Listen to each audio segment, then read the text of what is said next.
The topic of her presentation is related to the city memories of people who were displaced in 1920s. Happy to be part of this interesting conference. I want to change my language for English just to save some time. Let me tell you that my research is part of teamwork, and this is part of the Laboratory of Narratives group with Tigran Amirian, and my part was to give the retrospective perspectives. Sorry for tautology, and I was actually doing diachronic and synchronic work, trying to compare the memory on Shushi back in 1920 and kind of a century later in 2020 after the last Karabakh war. And the study is mostly about memory on the prosperous city or town, but and the methodology, the method we actually applied was of course in-depth interview plus mental maps, giving an opportunity to our research participants to write, to draw their emotional maps of Shushi. So this research was full of challenges for me personally, because I have a personal connection to this topic, because the main heroine, let's say, the main eyewitness from 1920 is my own maternal great-grandmother, and her name was Satanik Lalayan or Soromonyan, and she has she never wrote her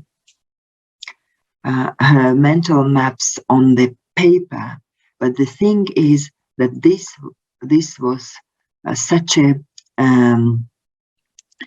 repeatedly given to all family members family narrative, that all this mapping was actually in my imagination. So let me just give you a couple of understanding of methodology and proving the whole method. The thing is, I'm not new in trying to put together the history of women from different eras, epochs, and we have in our reservoir the historical work done by Nathalie Zemon Davis in her Return of Martin Guerrard, and another great example of doing such a fascinating and really very emotional work, I mean study. I'm speaking about Satane Shami, an American anthropologist of Cherkess origin, who wrote a history of historical Shamsi Gul and modern Shamsi, and the story of Shamsi Gul was possible to represent and to restore, thanks to the lawsuit and writing of those data on the case. I was lucky to have my own family narrative, and I was actually putting together step by step all the details of this one person story to make it as stereoscopic as possible. So the thing is, this study is very interdisciplinary, and it is like balancing on the edge of urban studies, trauma studies, refugee studies, migration studies, and especially ethnography. And let me tell you that once again, the mental mapping of new refugees from 2020 is actually completely repeating the feelings and emotions actually expressed by residents of Shushi 100 years ago. So in my particular case, because I have only 20 minutes, I would like to focus on the route of escape. The thing is that, of course, the route of escape were different back in 1920 and in 2020 for many reasons, and most of you know that quite well. The thing is, in trauma studies, there are very interesting concept coined for this study as well, called the trauma of imagination, or and the trauma of comprehension. What I mean to say is that listening my great grandma's description of the route, of the way of escape, and the way of surviving from the pogrom in March of 2020 in Shushi, I was always trying to imagine and reconstruct the story through these descriptions and gradients. But the thing is, in 2001, I first arrived to this city and actually tried to repeat the route. And the history is, if put it plain, the history is that Satanikso Romunian Lalayan, she was born in Gharaghishlach or Bertzor. We use this double toponyms, and because her auntie lived in Shushi, and she was married with quite wealthy man, and this family didn't have children, and they adopted first Satanik, and then her brother Petros and her sister Shushi, and actually the three children grew up in Shushi when Shushi was actually showing the world this bourgeois and kind of salon mode of life, and actually the interesting thing is that this city, I call it city because I mean it was really, it is really matching to the definition of city rather than town or village. And people of Armenian neighborhood, Armenian kvartal, let's say, they were actually most of them, quite rich people who were neatly connected to Baku as well as Tiflis, and they would come here mostly in summertime to have great views and this really interesting, full of literature, theater, and other saloon life, getting together for luxurious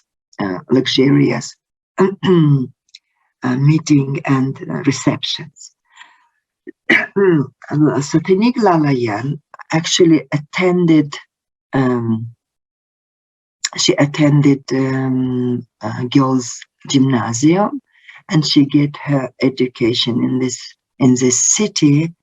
And to the time of pogrom, to the time of this ethnic cleansing, she was actually the problem of age is very, very difficult, because she was avoiding to tell her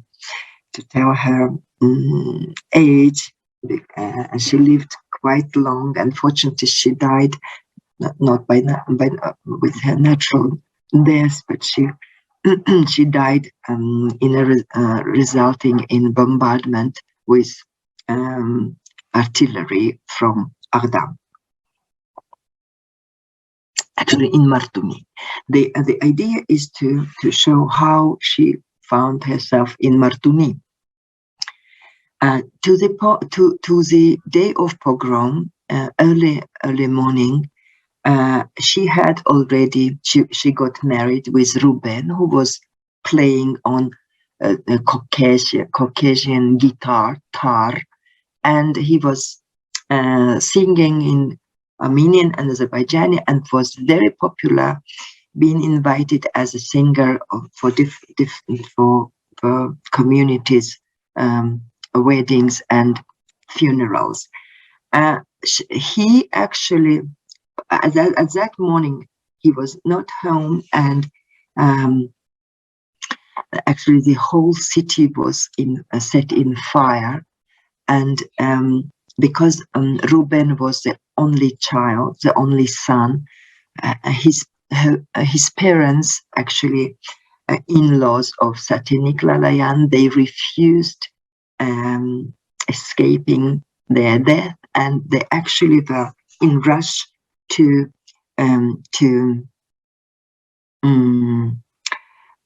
kind of help Satinik to leave the city with her newborn baby. Unfortunately, this baby in our family narratives doesn't have even a name, because just Perur. Perur in Qarabaghi dialect is Barur in Armenian. I mean, again in Armenian, but in literally Armenian. And Perur was actually the name of this newborn child, which she lost. And I'm going to talk about this, because this is kind of, not to say that this is taboo topic, but this topic, we meet it in literature in different contexts, especially of guerrilla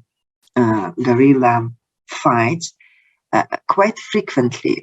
In the group of Andranik Ozanyan, it happened again when people, it was just very rational choice, they actually put pressure on mothers to kill their newborn babies, because I am showing on this map that this is mountainous place, and this is a kind of a plateau, and people who escaped they actually left the city through this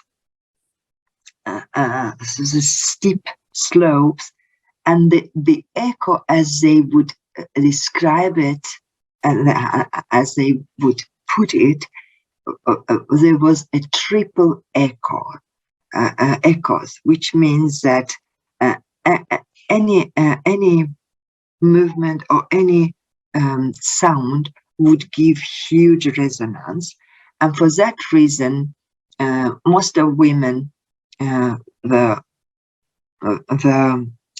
forced to get rid of their newborn babies. So, and Satinik was one of them, and that was her trauma taken from the whole life. But the thing is, she had also her elder daughter, 4 years old, 3 to 4 years old, that was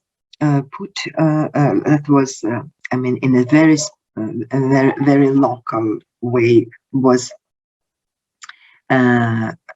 tied to her back with shawl, and more than that, her in-laws put all family treasures like coins, goblets, I mean, all kind of jewelry. They actually put it, tying this with linen on her body, on her belly. I'm trying to tell you the root. I'm trying to tell you about the route. I actually repeated in 2000 after my great grand, who took her kids and ran together with group, and her in-laws were insisting for so many times that the only way to survive is to keep up with group. Go with them. Don't stay alone. You're going to die if you don't keep up with group. And in Radabari Armenian dialect, it is like stere el oban, stere ele anderel tu. Ժողովուրդան անգիսվեջ means that, and she was actually doing following instructions quite strictly. So the route actually was, and there was two routes of rescues from Shushi. One was going as my great grandma did. Fortunately, there was really, it was misty weather, and the fog was so thick that there was no possibility to see each other. We say that way of weather, and this way she could run from Razanchetsot, and Razanchetsot was the central church, and they lived around, and she runs from Razanchetsot to Jederdus, to Ziata, was called later in Armenian parlance, and then from Jederdus in 40 really mighty great efforts, they actually overcoming this steep mountains, steep slopes, they went to Karintak, and then she made 28 kilometers of walking to get Veranda and Martuni, Chartar, and then she actually got based in Martuni after remarrying to my great grandfather Avanes in Chartar. So the second way of escaping city in fire, like in and pogromers were just killing Armenians, recognizing them through their actually dresses, clothing. And I wrote in the wider version of the article the whole detail. So the second way was through the sewer system, canalization, and actually this is how they survived. All of them, three of them, Petros, Shushi, and Satenik, and found themselves in Martuni. Just concluding, I would say that we are again trying to put all this extremely emotional story on the theoretical frames. We can see that that the concept of vernacular city, vernacular thoughts, vernacular pogroms, or history of escape and ethnization of place, and creating alternative histories, counter histories, counter versions of history, those are alternative to official ones. So this is very interesting process, giving a huge weight to oral stories and studies of oral stories. And I think I invite you, if you find this story interesting, to read the full paper, the full version of this study in the book called Shushi, Mental Maps. And you can take one copy in Zangak right now if you want. So actually, I told just one part of my study. Excuse me for not trying to get my time. I'll be using my time.